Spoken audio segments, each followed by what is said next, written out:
Planter des bananes dans le désert. Coup de génie ou pure folie? Mais à Ouagadougou, la capitale burkinabé, et dans les villages poussiéreux des alentours, la nouvelle résonnait différemment. Pour des millions de Burkinabés, c'était la première fois depuis bien longtemps qu'un dirigeant osait affirmer « Nous pouvons transformer notre destin ». À la toute fin de l'année 2022, le Burkina Faso, pays d'Afrique de l'Ouest, fut secoué par une annonce inattendue. Ibrahim Traoré, jeune capitaine propulsé à la tête de l'État à seulement 34 ans, prononça ces mots devant une nation médusée. « Nous planterons 15 millions de bananiers sur nos terres, là où la poussière règne, là où le désert gagne du terrain. » Dans les grandes capitales occidentales, l'annonce déclencha d'abord des éclats de rire. Paris, Londres, New York, Berlin, dans les rédactions, on se gaussait de ce pari que beaucoup jugeaient déjà perdu. Un bananier, pensait-on, n'a rien à faire au Sahel, là où le mil et le sorgho, céréales locales parmi les plus robustes, peinent à survivre. Les experts invités sur les plateaux de télévision rivalisaient de sarcasme. C'est une folie, un gaspillage de ressources, une promesse d'échec. Des titres comme Le Monde évoquaient le délire d'un soldat acculé. Le Financial Times, quant à lui, titrait sur le suicide économique d'un capitaine. Les chaînes françaises repassaient en boucle le discours de Traoré, le qualifiant de rêve fou. Des économistes dénonçaient un projet voué à absorber des fonds publics déjà maigres.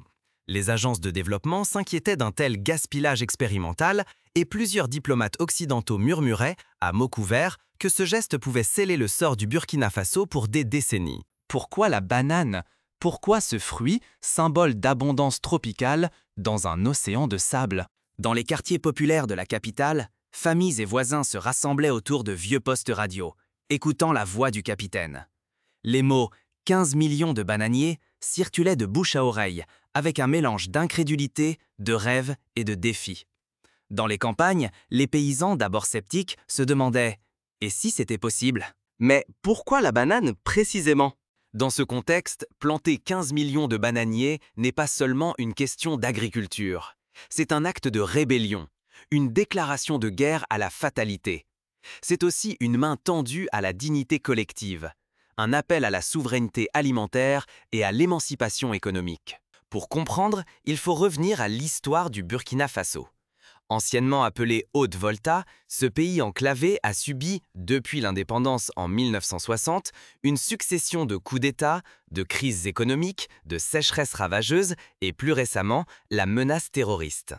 Sa population, majoritairement rurale, vit au rythme d'une agriculture de subsistance, dépendante des caprices de la pluie et soumise à l'avancée inexorable du désert. Le sol burkinabé est pauvre. Chaque année, l'harmattan, ce vent sec venu du Sahara, emporte la fine couche d'humus, laissant derrière lui des terres épuisées. Les rendements agricoles s'effritent, la faim guette, et la jeunesse, faute d'avenir, rêve d'exil. L'or et le coton, principale richesse nationale, profitent avant tout aux compagnies étrangères. Le pays, pris dans un cercle vicieux, se voit condamné à quémander l'aide internationale. Nous ne pouvons pas résister au désert, répétait-on de génération en génération. Il faut savoir que le bananier, contrairement à une idée reçue, n'est pas un arbre, mais une herbe géante.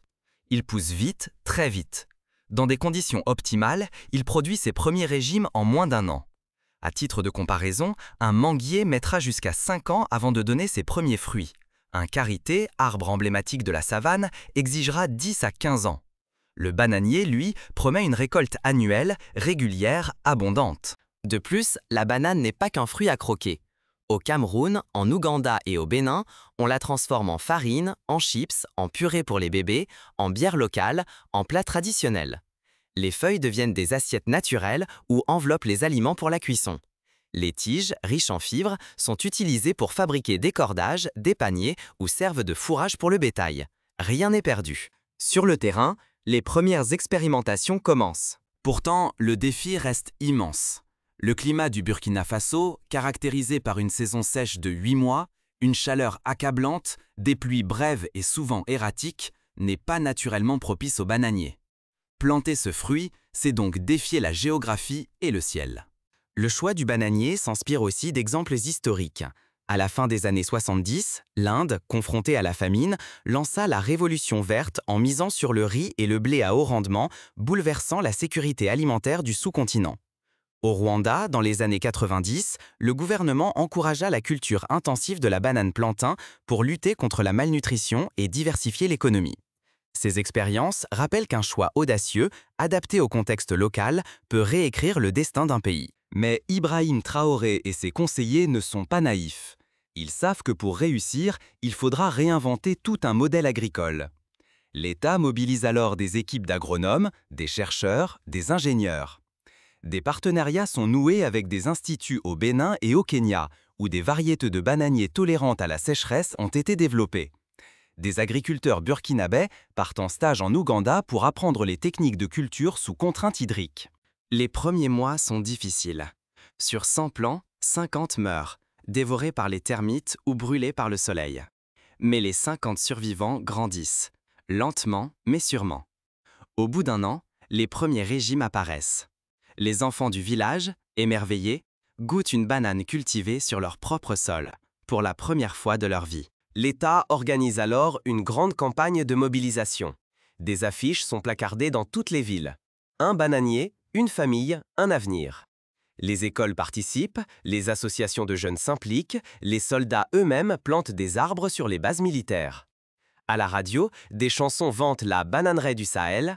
À Koudougou, ville du centre-ouest, un groupe de femmes, réunies en coopérative, acceptent de tenter l'aventure. Elles creusent des fosses en forme de Z, technique importée du Niger, qui permet de retenir l'eau de pluie autour de chaque plant. On recouvre les racines d'un paillis de feuilles mortes pour limiter l'évaporation. Des systèmes d'irrigation goutte à goutte, alimentés par des panneaux solaires, sont installés sur les parcelles pilotes. Dans le village de Thomas, par exemple, Awa, mère de 4 enfants, témoigne. Avant, on attendait la saison des pluies pour avoir un peu de mil. Maintenant, avec la banane, on mange à notre faim toute l'année et je peux envoyer mes enfants à l'école. Au fil des mois, le mouvement prend de l'ampleur. De petits producteurs se regroupent pour mutualiser les achats d'engrais, de semences et de matériel d'irrigation. Les femmes, traditionnellement exclues des grands circuits économiques, trouvent dans la transformation de la banane une source de revenus et d'autonomie. Elles créent des ateliers où l'on prépare des chips, des confitures, du pain enrichi à la farine de banane. Pour beaucoup, c'est la première fois qu'elles gèrent une activité commerciale. Cette dynamique enclenche un cercle vertueux. Les coopératives achètent des camions pour acheminer la production vers les villes. Elles investissent dans des entrepôts frigorifiques pour conserver les stocks. Les bénéfices financent la construction de puits, de dispensaires, de salles de classe. Des routes sont réhabilitées, désenclavant des villages entiers. Les résultats ne se font pas attendre. Dans certaines régions, le taux de survie des plants atteint 60% dès la 2e année, puis 80% là où les techniques sont maîtrisées. Les récoltes abondent et pour la première fois depuis des années, des familles disposent d'un surplus alimentaire. Elles vendent le surplus sur les marchés locaux puis régionaux. La banane de Koudougou concurrence bientôt celle de Côte d'Ivoire sur les étals de Ouagadougou. Au-delà de l'économie, c'est le tissu social qui se transforme. Les anciens, d'abord méfiants, voient leurs petits-enfants reprendre goût à la terre. Les jeunes, tentés par l'exode, redécouvrent la fierté de cultiver. Des concours agricoles sont organisés, récompensant les villages les plus innovants. À la télévision, des reportages célèbrent la révolution verte burkinabé. Pourtant, les difficultés persistent. Les sécheresses, toujours plus fréquentes, menacent les plantations. Les prix du marché fluctuent, exposant les producteurs à des crises. Des maladies, inconnues jusque-là, apparaissent sur les feuilles des bananiers. Mais les communautés, désormais soudées, ripostent. Les agriculteurs échangent leur savoir, testent de nouveaux remèdes naturels, adaptent les cycles de culture. L'État, fort de ses succès, négocie avec des investisseurs africains pour industrialiser la transformation de la banane. De petites usines voient le jour, produisant de la farine, des compotes, des barres énergétiques pour les écoles. Les exportations démarrent, timides mais prometteuses. Le Burkina Faso, hier dépendant des importations pour nourrir sa population, devient fournisseur pour ses voisins du Niger et du Mali. Ce basculement attire l'attention du reste du continent. Des délégations venues du Ghana, du Togo, du Sénégal affluent pour observer le miracle burkinabé. Le président Traoré reçoit des invitations à partager son expérience lors de sommets africains. Des articles paraissent dans la presse internationale reconnaissant que ce pari jugé insensé porte ses fruits. Pour les Burkinabés, c'est une revanche sur l'histoire. Longtemps moqués, marginalisés, ils brandissent la banane comme un symbole de dignité retrouvée. Sur les marchés, des billets de banque à l'effigie du bananier circulent. Dans les écoles, les enfants apprennent l'histoire de la conquête verte du Sahel. Des chansons populaires racontent la lutte contre le désert et la victoire de la solidarité. Dans la région de Bobo-Dioulasso, une famille a ainsi planté, au pied de chaque bananier, des haricots niébés et des patates douces. Résultat, les bananiers ombragent les autres plantes et retiennent l'humidité, tandis que les légumineuses enrichissent le sol en azote. La récolte est double, l'impact environnemental réduit. À l'échelle individuelle, des entrepreneurs innovent. Un jeune ingénieur, Mamadou, a mis au point un système d'irrigation collecté, accessible depuis un simple téléphone portable. Grâce à des capteurs solaires, il contrôle l'apport en eau pour chaque plant, réduisant de moitié la consommation d'eau. Il vend désormais son invention dans toute la sous-région. Mais la réussite n'est jamais acquise. Face à la tentation de la monoculture, des voix s'élèvent pour défendre la diversité des cultures. Des associations écologistes rappellent les risques liés à l'irrigation massive, épuisement des nappes phréatiques, salinisation des sols. L'État lance alors des programmes de gestion durable de l'eau, encourage la rotation des cultures, finance la recherche sur des bananiers encore plus résistants. Des projets pilotes testent la permaculture, associant bananiers, légumineuses et arbres fruitiers pour restaurer l'équilibre écologique. Sur le plan social, la révolution de la banane bouleverse les rapports de genre. Dans le village de Zignaré, l'association Femmes du Sahel gère la plus grande pépinière de bananiers du pays. Les femmes y décident des investissements, négocient les contrats d'exportation, forment les plus jeunes à la gestion d'entreprise. Pour la première fois, certaines accèdent à des postes de responsabilité dans les conseils municipaux. Sur le plan régional, la réussite burkinabé inspire un mouvement de coopération sud-sud. Des plateformes d'échange naissent où des paysans du Niger et du Tchad partagent leurs propres expériences de culture sous contrainte. Des compétitions amicales sont organisées. Qui obtiendra la plus grosse grappe de bananes sous le soleil du Sahel? Le projet 15 millions de bananiers devient ainsi un laboratoire à ciel ouvert, où se croisent innovation, résilience et solidarité. Il interroge aussi la place de l'Afrique dans la mondialisation. Peut-on, par la force de la volonté collective, renverser les logiques de dépendance qui ont façonné le continent depuis la colonisation? La réponse n'est pas simple. Le désert reste menaçant. Les intérêts extérieurs, du secteur minier au secteur agricole, cherchent à récupérer le succès burkinabé à leur profit. Mais la société civile, renforcée par cette aventure, veille au grain. Des campagnes de sensibilisation rappellent que l'autonomie ne se décrète pas. Elle se cultive saison après saison dans la patience et l'inventivité. À l'échelle familiale, planter un bananier devient un acte d'espoir. Dans la périphérie de Ouagadougou, la famille Ouedraogo, autrefois contrainte de vendre sa terre pour survivre, a reconstitué un verger de 1000 bananiers.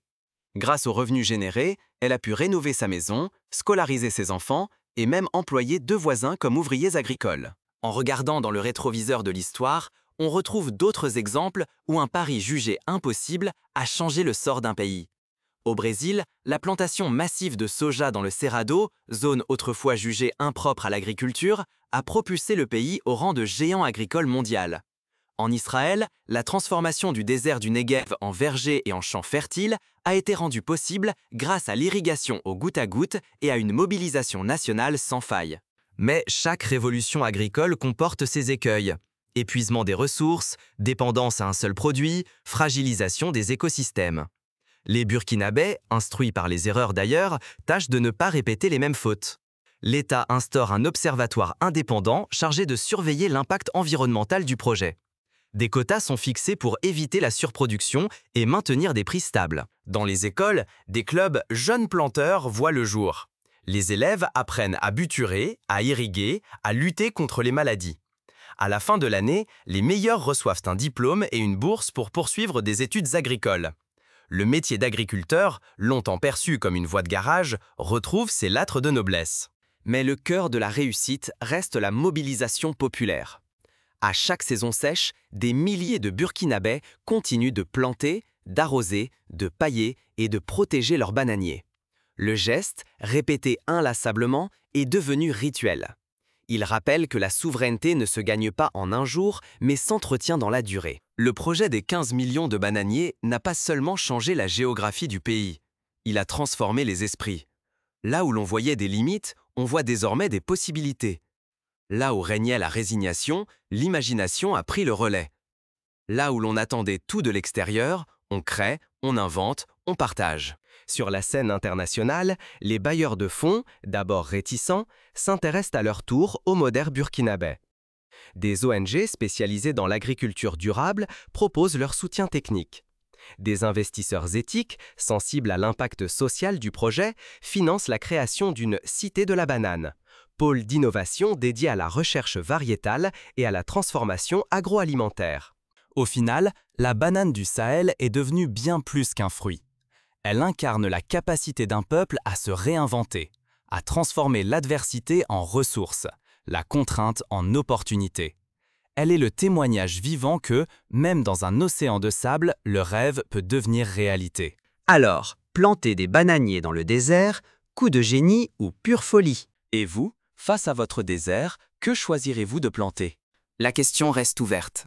Mais une chose est sûre, dans chaque village du Burkina Faso, dans chaque cour de ferme, dans chaque regard d'enfant croquant une banane mûrie sous le soleil du Sahel, résonne la même réponse silencieuse. Ce pari, jugé insensé, a semé bien plus que des fruits.